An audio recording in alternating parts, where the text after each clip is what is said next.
इस दुनिया का अगर कोई भी बच्चा अपने आप को सबसे ज़्यादा सुरक्षित जगह महसूस करता है तो वो होता है माँ का आंचल। न जाने ऊपर वाले ने माँ को ऐसा कौन सा वरदान दिया है कि कोई भी बच्चा जब रोते भी लगते हुए अपनी माँ की गोद में जाता है अपनी सारी तकलीफ़ों को भूल जाता है। लेकिन आज मैं आपको एक ऐसी माँ की कहानी सुनाने जा रहा हूँ जिसे सुनने के बाद आप भी सोचने और समझने पर मजबूर हो जाएंगे कि भगवान ऐसी माँ किसी को न दे। नमस्कार, प्रणाम। मैं आपका भाई, आपका दोस्त अभय, और आप देख रहे हैं द कीप क्राइम। दोस्तों, आज की जो सच्ची कहानी मैं आपको सुनाने जा रहा हूँ ये सच्ची कहानी है उत्तर प्रदेश की।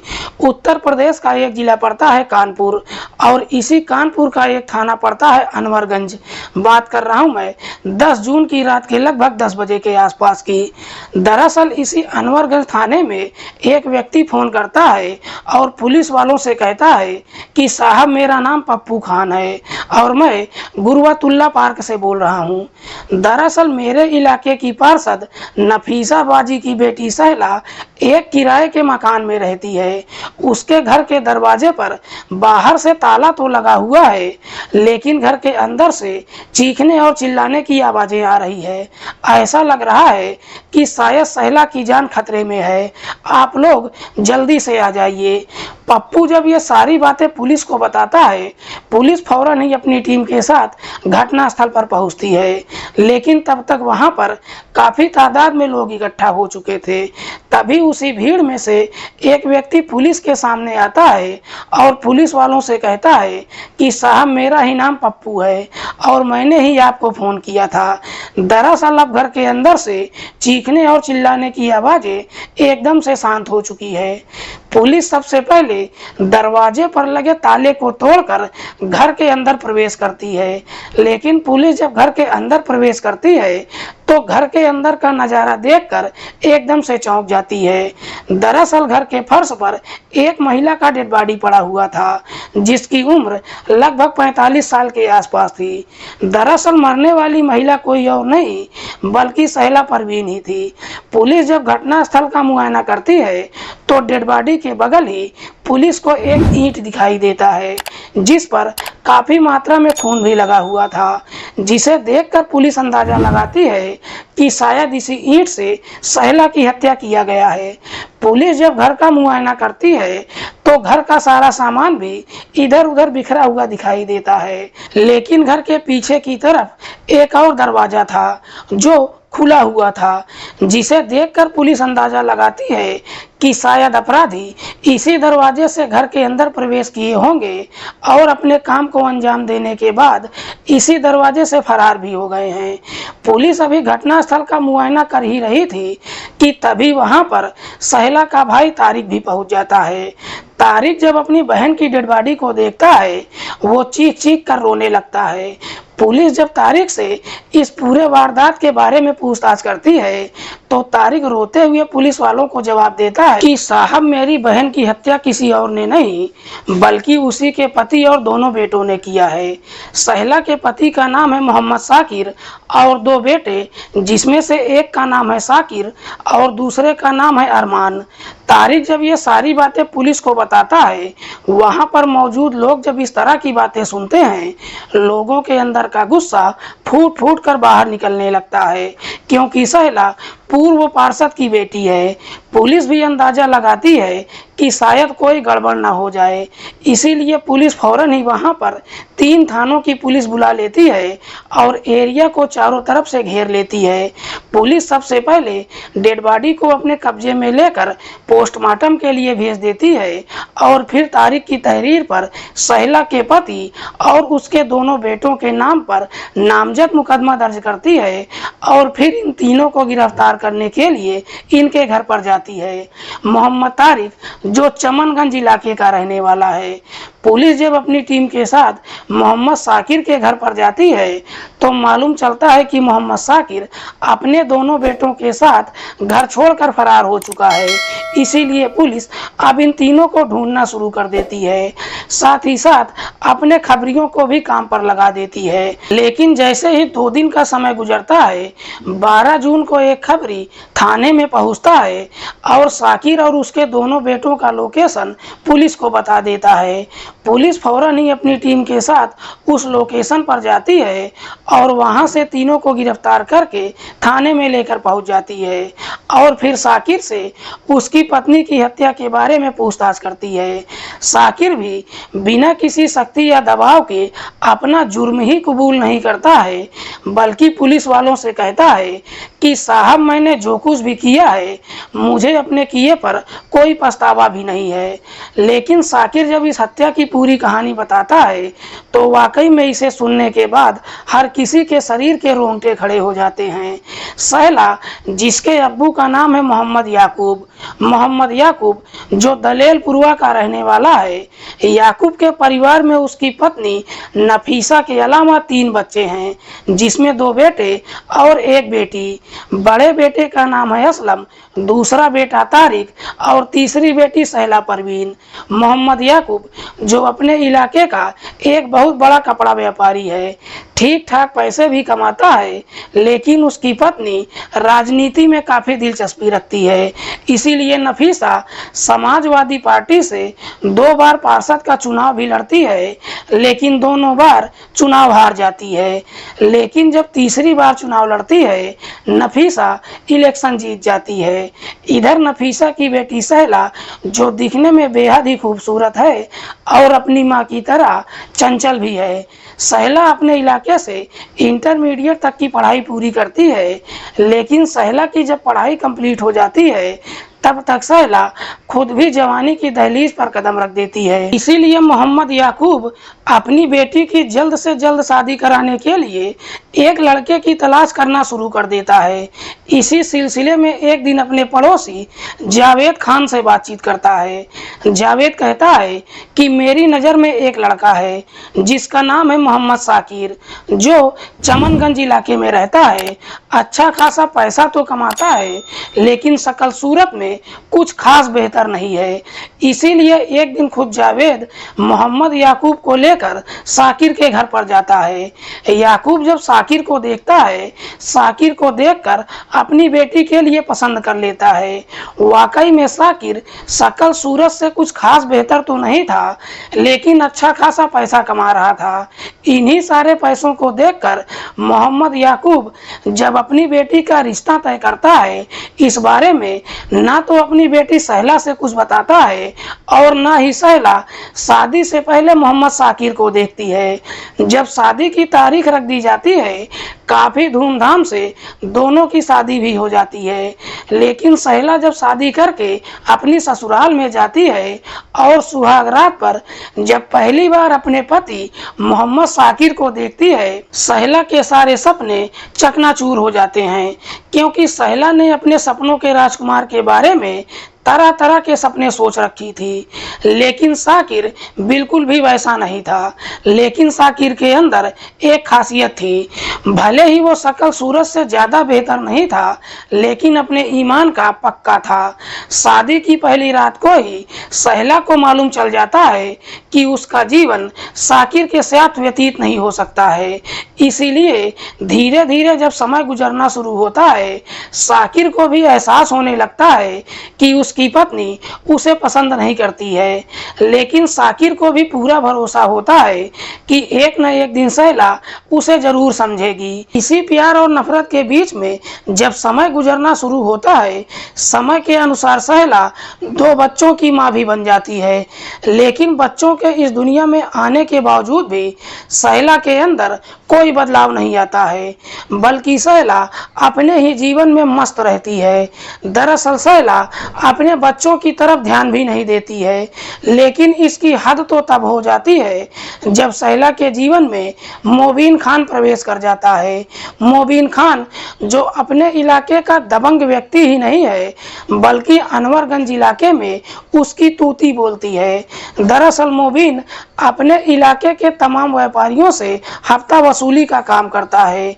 इसी वजह से किसी के अंदर इतनी हिम्मत भी नहीं होती है कि मोबिन के सामने ऊंची आवाज में बात भी कर सके। मोबिन खान की नज़र जब सहला के ऊपर पड़ती है, उसके बाद मोबिन अक्सर सहला के घर पर आना जाना शुरू कर देता है। इधर सहला भी मोबिन को देखकर अपने आप को रोक नहीं पाती है और आखिरकार अपने आप को मोबिन के हवाले कर देती है, जिसकी वजह से एक दिन सहला के घर के अंदर ही दोनों के बीच में अवैध संबंध बन जाता है।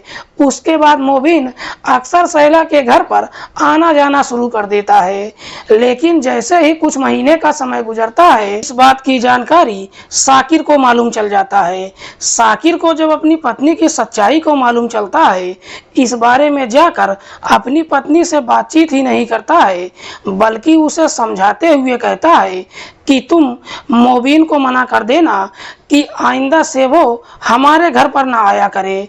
लेकिन जब मोबिन को अपने घर आने से मना करता है, सहला उल्टा ही अपने पति पर टूट पड़ती है। अपने पति को डांटते हुए कहती है कि अगर तुम्हारे अंदर हिम्मत है तो जाकर ये सारी बातें मोबिन से कह दो। साकिर के अंदर इतनी हिम्मत तो नहीं थी, लेकिन जब वो अपने घर को बर्बाद होते हुए देखता है, एक दिन हिम्मत जुटाकर इस बारे में जाकर मोबिन से बातचीत करता है। जब मोबिन को अपने घर पर आने से रोक लगाता है, मोबिन भी साकिर को धमकी देने लगता है और फिर उसके बाद जोर जबरदस्ती से उसके घर पर ही नहीं जाता है, बल्कि सहला से मुलाकात भी करता है, जिसकी वजह से साकिर की अपने इलाके में काफी बेइज्जती महसूस होती है। साकिर जब अपनी बेइज्जती बर्दाश्त नहीं कर पाता है, आखिरकार एक दिन हिम्मत जुटाकर मोबिन को इस दुनिया से ही हटाने का तय कर देता है और फिर मोबिन को इस दुनिया से हटाने के लिए खुद अपने साले और अपने मामा को इस षड्यंत्र में शामिल कर लेता है। जब तीनों इस काम को करने के लिए तैयार हो जाते हैं, उसके बाद एक दिन मौका देखकर दिन दहाड़े ही मोबिन की हत्या कर देते हैं, जिसकी वजह से तीनों जेल चले जाते हैं। जब तीनों जेल चले जाते हैं, 4 सालों तक जेल में रहते हैं, लेकिन ठीक 4 साल के बाद बेल पर रिहा हो जाते हैं। लेकिन 4 सालों के बाद साकिर जब जेल से छूटकर बाहर आता है, फिर से पहले के जैसा ही अपने जीवन में व्यस्त हो जाता है। लेकिन इतनी बड़ी वारदात हो जाने के बावजूद भी सहला के अंदर कोई परिवर्तन नहीं आता है, बल्कि सहला के जीवन में अभी भी एक व्यक्ति की कमी महसूस होती है। लेकिन तभी उसके जीवन में रेहान प्रवेश कर जाता है। रेहान जो उसी इलाके का एक बहुत बड़ा प्रॉपर्टी डीलर ही नहीं है, बल्कि अच्छा खासा पैसा भी कमाता है। दरअसल रेहान जो सहला का दूर का रिश्तेदार भी है, इसीलिए कभी कभी उसके घर पर भी आता जाता रहता था। लेकिन रेहान की अभी शादी नहीं हुई थी। एक दिन रेहान जब सहला के घर पर जाता है, सहला जब रेहान को देखती है, देखकर उसकी नीयत खराब हो जाती है। उसके बाद रेहान की तरफ अजीब निगाहों से देखती ही नहीं है, बल्कि कुछ ऐसी बातें भी कह देती है जिसे सुनने के बाद रेहान को भी समझते हुए देर नहीं लगती है कि सहला उससे चाहती क्या है, क्योंकि रेहान भी अभी कुंवारा था, इसीलिए अपने आप को रोक नहीं पाता है और आखिरकार सहला के घर के अंदर ही सहला और रेहान के बीच में अवैध संबंध बन जाता है। लेकिन इस बार जब दोनों के बीच में इस तरह का रिश्ता कायम होता है, उसके बाद रेहान सहला से उसके घर पर मुलाकात ही नहीं करता है, बल्कि सहला को बाहर भी लेकर जाता है, घुमाता फिराता है और कभी कभी होटल में भी मुलाकात करता है। लेकिन एक दिन साकिर जब अपने घर पर पहुंचता है, अपने घर के अंदर ही सहला और रेहान को आपत्तिजनक हालत में देख लेता है।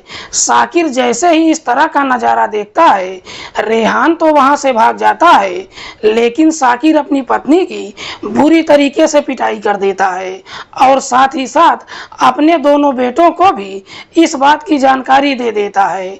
इधर साकिर के दोनों बेटों को जब अपनी मां की हकीकत मालूम चलता है, दोनों बच्चे बच्चे भी अपनी माँ को काफी फटकार लगाते हैं, लेकिन बावजूद इसके सहला ना तो अपने पति की बात मानती है और ना ही रेहान से मुलाकात करना बंद करती है। दरअसल जब घर में मुलाकात नहीं कर पाती है तो सहला घर से बाहर निकल जाती है और रेहान से मुलाकात करने लगती है, जिसकी वजह से साकिर की जब अपने इलाके में काफी बेइज्जती महसूस होने लगती है, अपनी पत्नी की बुरी तरीके से पिटाई भी करता है। लेकिन इतनी सारी पिटाई होने के बावजूद भी सहला रेहान को छोड़ने के लिए तैयार नहीं होती है। आखिरकार मजबूर होकर साकिर एक फैसला लेता है और अपनी पत्नी को तलाक दे देता है। सहला जब तलाक ले लेती है कुछ दिनों तक अपने मायके में रहती है और फिर उसके बाद इसी गुरुवतुल्ला पार्क में किराए का एक कमरा लेकर अकेले ही रहने लगती है और वहीं पर रेहान से मुलाकात करने लगती है। लेकिन सहला जब रेहान को अपने घर पर मिलने के लिए बुलाती है, सहला को अब ये भी डर सताने लगता है कि कहीं इस बात की जानकारी पड़ोसियों को न मालूम चल जाए। इसीलिए सहला रेहान को अपने घर के पीछे के दरवाजे से बुलाती है और इसी दरवाजे से बाहर भी भेज देती है। दरअसल सहला के घर के बाहर जो दरवाजा होता है उस पर हमेशा ताला ही लगा कर रखती है, लेकिन यहाँ पर जब रेहान से मुलाकात करती है इस बात की जानकारी उसके पति को तो मालूम चलता ही है, साथ ही साथ तमाम रिश्तेदारों को भी मालूम चल जाता है। लेकिन साकिर के लिए सबसे ज़्यादा परेशानी तब हो जाती है जब उसके दोनों बेटे जवान हो जाते हैं और उनका रिश्ता कहीं तय करता है। दरअसल साकिर की पत्नी की वजह से उसके दोनों बच्चों का रिश्ता कहीं तय नहीं हो पाता है। इसीलिए साकिर अब मजबूर होकर अपने बच्चों की दुनिया बसाने के लिए खुद अपनी ही पत्नी को इस दुनिया से हटाने का तय कर देता है और फिर अपनी पत्नी को इस दुनिया से हटाने के लिए अपने षड्यंत्र में अपने दोनों बेटों को भी शामिल कर लेता है। साथ ही साथ इस पूरे षड्यंत्र में अपने बहनोई गुड्डू हलवाई को भी शामिल कर लेता है। जब ये चारों मिलकर सहला को इस दुनिया से हटाने का तय करते हैं तो साकिर तीनों से कहता है कि इस दुनिया से सिर्फ सहला ही नहीं जाएगी बल्कि उसके साथ रेहान भी इस दुनिया से जाएगा। इसीलिए ये तीनों मिलकर उस मौके का इंतजार करने लगते हैं जब सहला के घर में उसके साथ रेहान भी मौजूद हो। तभी 10 जून को साकिर का एक रिश्तेदार उसके पास फोन करता है और कहता है कि रेहान सहला से मुलाकात करने के लिए उसके घर पर गया है और पूरी रात उसके घर पर ही ठहरेगा। रिश्तेदार जैसे ही इस तरह की बात बताता है उसी रात को लगभग 8 बजे के आसपास साकिर अपने दोनों बेटे और बहनोई को लेकर सहला के घर के अंदर प्रवेश करता है तो रेहान और सहला को आपत्तिजनक हालत में देख लेता है। साकिर जैसे ही इस तरह का नज़ारा देखता है सबसे पहले रेहान की बुरी तरीके से पिटाई करना शुरू कर देता है, लेकिन सहला जब रेहान को पिटते हुए देखती है अपने पति और बच्चों से झगड़ बैठती है। इसी मौके का फायदा उठाकर रेहान वहां से फरार हो जाता है, लेकिन रेहान जैसे ही वहां से फरार होता है साकिर एकदम से गुस्से में आ जाता है और तभी साकिर की नज़र बगल पड़ी हुई ईंट पर चली जाती है। साकिर गुस्से में ही उस ईंट को उठा कर लाता है और उसी ईंट से अपनी पत्नी के सर पर एक पर एक कई सारे वार कर देता है, जिसकी वजह से सहला की घटनास्थल पर ही मौत हो जाती है। सहला की जब मौत हो जाती है उसके बाद सबके सब मिलकर उसके घर के अंदर अलमारी और बक्से को खोलकर उसमें से कीमती सामान को ले लेते हैं और सारा सामान इधर उधर बिखेर देते हैं और फिर मौके से फरार हो जाते हैं। वाकई में साकिर जब ये पूरी कहानी पुलिस को तो बताता ही है, साथ ही साथ पुलिस वालों से कहता है साहब 2 दिनों तक हम लोग फरार नहीं हुए थे बल्कि हम रेहान को खोज रहे थे। अगर रेहान हमें मिल गया होता तो हम उसको भी मौत की नींद सुला दिए होते। साकिर जब अपनी सच्चाई कबूल कर लेता है पुलिस साकिर के इकबालिया जुर्म पर उसके दोनों बेटे और बहनोई इन तीनों को भी गिरफ्तार कर लेती है। फिलहाल पुलिस ने इन चारों आरोपियों को अपनी हिरासत में लेकर इन पर गंभीर धाराओं में मुकदमा दर्ज करके जेल तो भेज दिया है, लेकिन जब इसकी असलियत लोगों को मालूम चलता है तो हर व्यक्ति एक ही बात कहता है कि एक माँ अपने शौक को पूरा करने के लिए अपने ही बच्चों के साथ ऐसा कैसे कर सकती है। दोस्तों, आज की कहानी सुनाने का उद्देश्य किसी को परेशान करना नहीं है, किसी की भावनाओं को आहत करना नहीं है। हमारा उद्देश्य समाज में हो रहे अपराध के प्रति आपको जागरूक करना है। मिलते हैं किसी और सच्ची कहानी के साथ, तब तक के लिए नमस्कार। जय हिंद।